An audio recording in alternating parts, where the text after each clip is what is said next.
Dans une précédente vidéo, on a parlé des objectifs. De manière très pragmatique, comment te fixer des objectifs, sans t'emmerder avec les méthodes de type SMART, etc. On a vu une méthode qui était vraiment simple, applicable, concrète, et qui se basait sur ce que tu voulais vraiment. Mais évidemment, ça a soulevé quelques questions, parce que atteindre ces objectifs ne se fait pas seulement en les fixant. Donc justement, aujourd'hui, on va prendre le temps de parler de ce sujet, comment atteindre les objectifs que tu t'es fixés.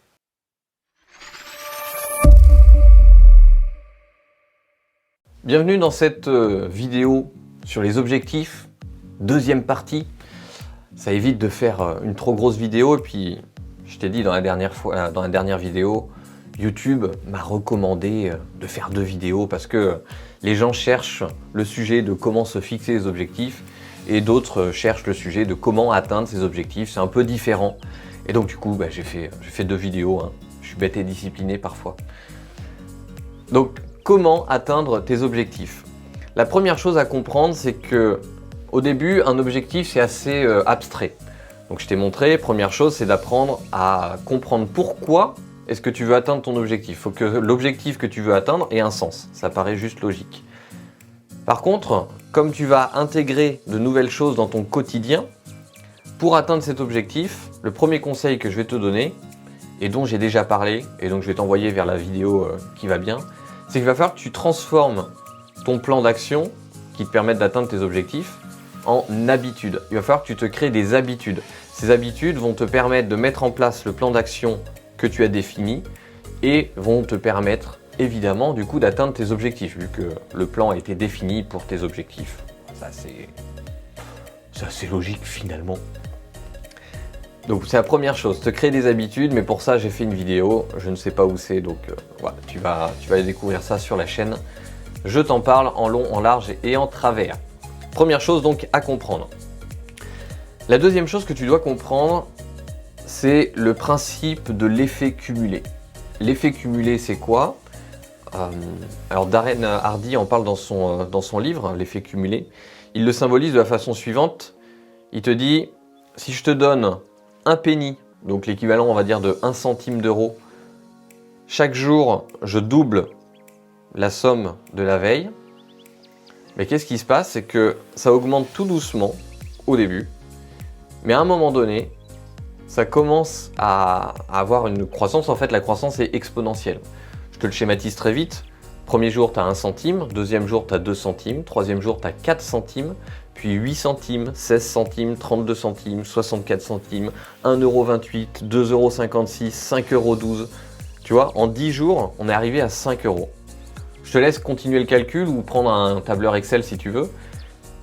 Au bout du 31e jour, on arrive à 10 millions d'euros. Alors évidemment, ça serait trop beau s'il y avait un placement à 100% où chaque jour ça double. Je n'en ai pas trouvé. Mais c'est pour bien schématiser le truc. C'est que quand tu vas mettre en place des actions, elles vont rien donner sur le moment. Tu vois, tu n'auras pas forcément de retour gratifiant. Et ça marche pour tout, ça marche pour la perte de poids, ça marche pour le sport. La dernière fois, je parlais de l'Ironman. C'est pareil. Personne n'était là. Alors, je vais te parler de 2 trucs, 2 histoires. Mon Ironman et mes investissements immobiliers. Tu vas vite comprendre. Mon Ironman, je m'y suis préparé, donc à peu de choses près 1 an en avance. Et grosse prépa 6 mois avant. Franchement, il y a des jours, c'était l'horreur. Il y a des jours, j'avais pas envie de m'entraîner. Il y a des jours, j'avais l'impression de régresser. Même des fois, pendant quelques jours, pendant quelques semaines, j'ai l'impression de régresser. C'était l'horreur. Mais je continuais, j'avais créé mes habitudes et du coup je continuais inlassablement à progresser. Et là où c'est merveilleux, c'est qu'en l'espace de 6 mois, sans m'en rendre compte, j'ai évidemment beaucoup progressé. Donc il y a eu des séances qui étaient très dures, j'ai l'impression de stagner, j'ai l'impression de ne pas avancer. J'ai fait mon Ironman et c'est pas l'Ironman où ça m'a marqué le plus, c'est 8 jours après. 8 jours après mon Ironman, j'ai fait un swimrun avec mon beau-frère. Donc un swimrun qui était relativement long parce qu'on a mis 3h30. Tu me croiras ou pas, j'ai trouvé ce swimrun facile. Vraiment. Il y avait 20 km à pied, il y avait 2 ou 3 km de nage. Puis c'est alterné, le swimrun, tu iras voir si tu connais pas. C'était vraiment sympa, c'était intense, mais mon corps était tellement préparé à plus, parce que l'Ironman, donc j'étais préparé pour 11-12 heures, j'en ai mis 14 heures, 14h40, donc c'est relativement long. Donc quand je suis arrivé à un truc qui durait que 3h30, et ben du coup j'ai trouvé ça facile. Et donc c'est là que je me suis rendu compte de l'évolution et de la puissance de l'effet cumulé. Et c'est pareil avec mes appartements, je me souviens très bien. Et les gens ne le voient pas ça, hein, toutes les douleurs, les choses, enfin toutes les choses que tu fais qui ont été difficiles à vivre sur le moment. Mais je me souviens par exemple, j'ai un des appartements qui est au 4e étage, enfin 3e étage, mais le premier, le rez-de-chaussée il est au 1er étage. Bon, bref. Pas d'ascenseur. Et je me souviens donc avoir pété le mur, la cloison qui est entre la cuisine et le salon, et puis même le couloir. J'ai pété le mur et il a fallu me faire les allers-retours pour descendre les gravats dans la voiture. Ah bah écoute, sur le moment, tu vois le mur par terre, tu fais « Oh, je vais jamais m'en sortir, c'est l'horreur !» Et en fait, bah, tu fais sac par sac, et puis tu descends ton sac, et tu remontes tranquillement. Et tu descends ton sac de 20 kg, et tu remontes. Voilà, et tu fais tes allers-retours. Et puis en fait, puissance de l'effet cumulé, c'est que au bout de quelques heures, mais même quelques minutes, quelques heures, au début, tu vois pas l'avancée, tu vois ce tas de cailloux immenses, ça en finit jamais. Et puis tout d'un coup, tu as l'impression que tu es en train de balayer les restes, etc. et tu es en train de terminer rapidement. J'ai eu la même chose dans l'autre sens quand il a fallu monter les meubles. Tu montes les meubles, tu as 60 cartons, je ne sais plus combien j'en avais, et tu dois tout monter les meubles, déblayer, tout ça, c'est l'horreur. Mais puissance de l'effet cumulé, tu fais les choses petit à petit, petit à petit, petit à petit, et ça paye. Et dans le business, c'est pareil. Je te l'ai dit, tu te fixes un objectif long terme, tu en définis des actions court terme. Ces actions court terme, si tu les fais régulièrement, elles ne peuvent que donner des résultats. Pourquoi ? Parce qu'elles ont été créées à partir d'objectifs. C'est-à-dire que s'il y a un problème dans la réalisation de ton objectif, ce n'est pas la faute de l'action en elle-même, c'est éventuellement la faute de comment tu mets en place l'action. Par exemple, si tu as défini qu'il fallait prospecter 3 personnes par jour, qu'il fallait créer du contenu, si ça ne donne aucun résultat, ce n'est pas la faute de l'action en elle-même, parce que l'action est ultra basique, tu ne peux pas faire mieux comme action. Par contre, c'est qu'elle est peut-être mal faite. Et donc, il faut peut-être réfléchir à d'autres choses. Je te laisse aller naviguer sur la chaîne du laboratoire du web si tu veux d'autres informations à ce sujet. Mais grosso modo, c'est ça la puissance de l'effet cumulé. Si tu vas mettre ça en place chaque jour. Pour t'illustrer ça avec un autre exemple, c'est ce que je recommande également aux élèves que j'accompagne en musique. Il vaut mieux travailler 5, 10 minutes, 15 minutes chaque jour. Tu vois, même si tu n'as pas le temps, bah, tu vas aller toucher ton piano ou ton violon ou ce que tu veux tous les jours. Parce que sur le long terme, c'est ça qui va fonctionner. C'est ça qui va te donner des résultats. Si en plus tu le combines à ce qu'on appelle la pratique délibérée. La pratique délibérée, ce n'est pas le sujet de la vidéo, mais je t'invite quand même à comprendre le principe. C'est-à-dire que au lieu de juste aller faire les choses bêtement, tu vas les faire en te remettant en question et en essayant de progresser. Et ça c'est toute la différence. C'est-à-dire que, par exemple, tu crées du contenu. Bah, là, je suis en train de créer du contenu. Ben, tu peux créer du contenu de manière très mécanique et tu fais à chaque fois toujours la même chose. Ou alors, tu peux te challenger, changer des choses, tenter des choses, améliorer des choses, être assez agile comme ils aiment bien utiliser dans certaines entreprises. Et c'est cette agilité et cette remise en question permanente ou ces tests permanents qui vont t'aider, en plus de l'effet cumulé, à avoir des résultats. Donc, effet cumulé, c'est gagné. Parce que j'ai beaucoup d'élèves en musique qui ont tendance à travailler avant le cours, avant de venir au cours, ou le week-end, ils vont travailler un peu plus longtemps. Mais sur le long terme, c'est pas ça qui paye, c'est vraiment la régularité. Le pouvoir de l'effet cumulé combiné à la pratique délibérée,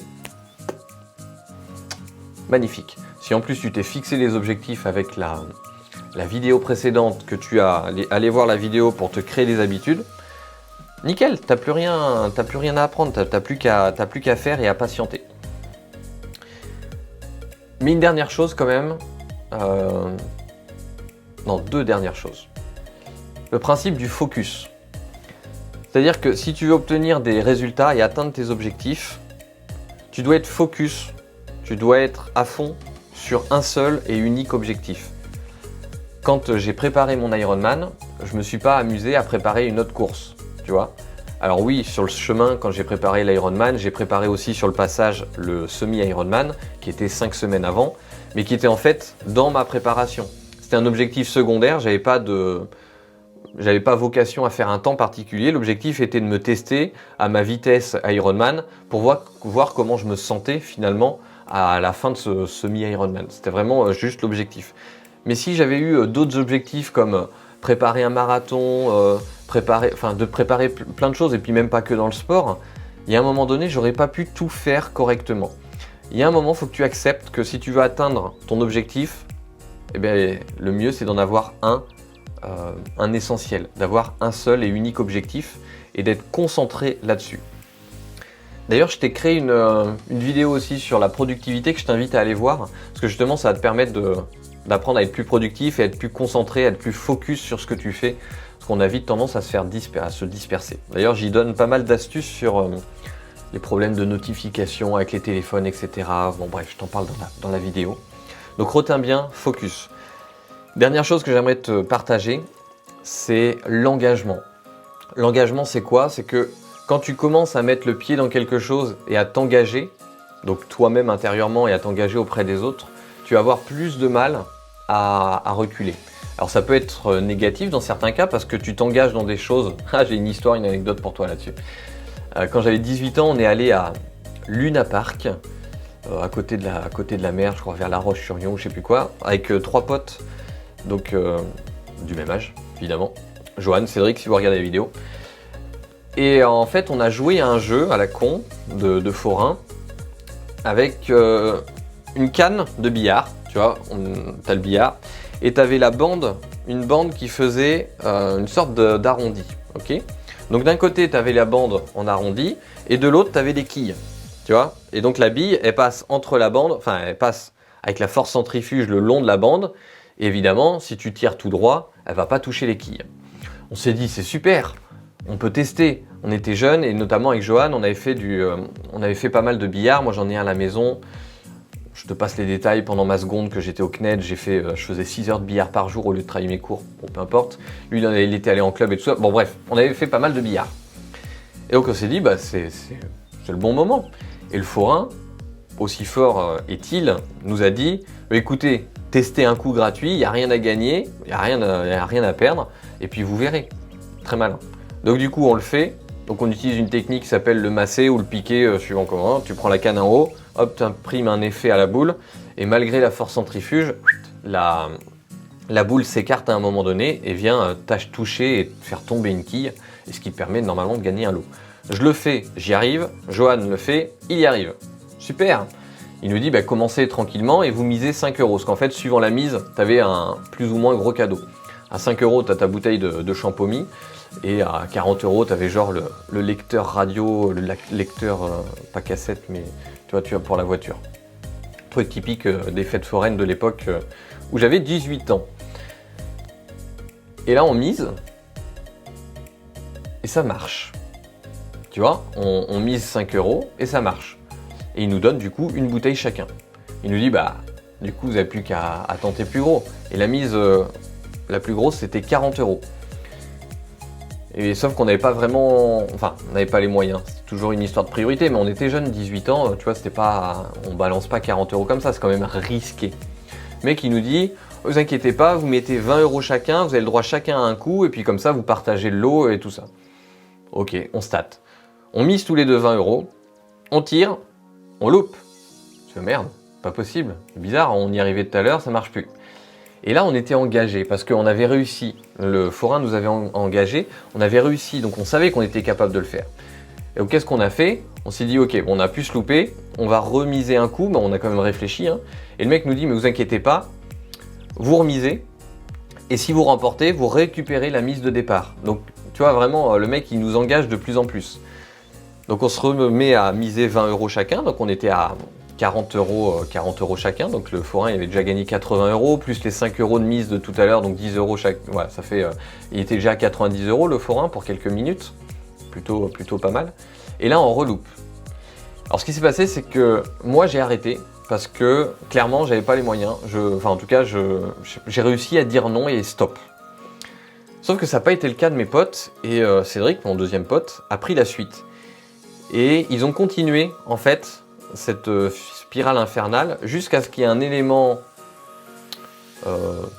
provoquant, hein, il y a eu un déclic, enfin une sorte barrière où ils n'ont pas eu le choix, c'est que le distributeur d'argent, qui était évidemment pas très loin à 100 mètres, mais ils avaient atteint le plafond de leur carte bleue. Donc du coup, ils n'ont pas pu retirer. Donc on s'est retrouvés tous comme des cons.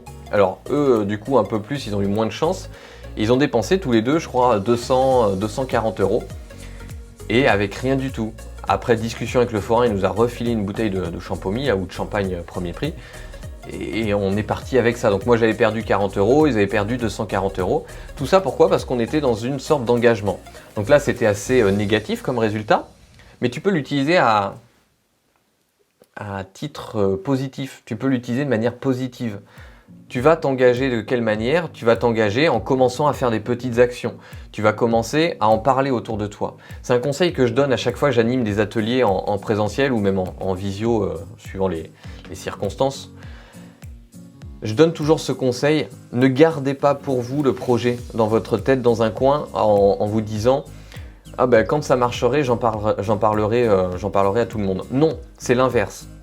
D'ailleurs, si tu veux faire taire ton entourage, parce que souvent, ton entourage, quand tu es entrepreneur, si tu n'as pas un entourage entrepreneur, ils vont dire « Ah oui, c'est risqué, tu devrais prendre un vrai travail, la sécurité de l'emploi, blabla, etc. » Tout ça, c'est parce qu'ils ont peur.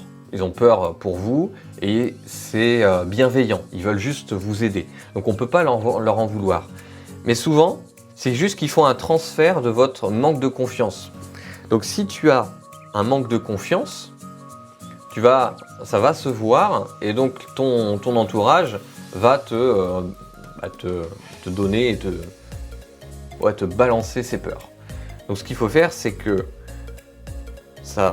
tu vas profiter de la puissance de l'engagement, c'est que tu vas dévoiler ton objectif, dévoiler ton projet et tu vas l'assumer.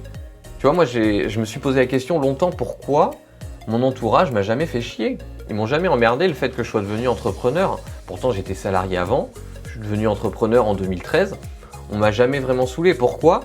Parce que je savais ce que je voulais. J'ai dit voilà, moi je veux faire ci, je veux faire ça comme ça, et je sais que c'est risqué mais je l'assume. À partir du moment où les gens comprennent que tu assumes, que tu comprends toi-même la situation, qu'elle est risquée mais que tu l'assumes, ben ça fonctionne bien.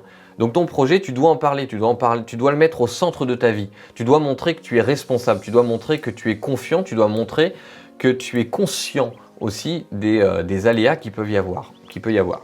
Donc la puissance de l'engagement. Engage-toi, parle de ton projet, parle de tes objectifs. C'est une manière de t'engager et de commencer, plus le fait de faire des actions. Qu'est-ce que je pourrais ajouter? Donc puissance de l'effet cumulé avec la pratique délibérée, le focus sur une seule chose, te créer des habitudes, t'engager, réfléchir à pourquoi tu fais tes objectifs évidemment. Et avec ça déjà tu seras pas mal. Hein. Je t'invite à aller regarder d'autres vidéos si tu veux approfondir la philosophie de l'univers du laboratoire du web. Et puis je te dis à très vite dans une prochaine vidéo. Ciao!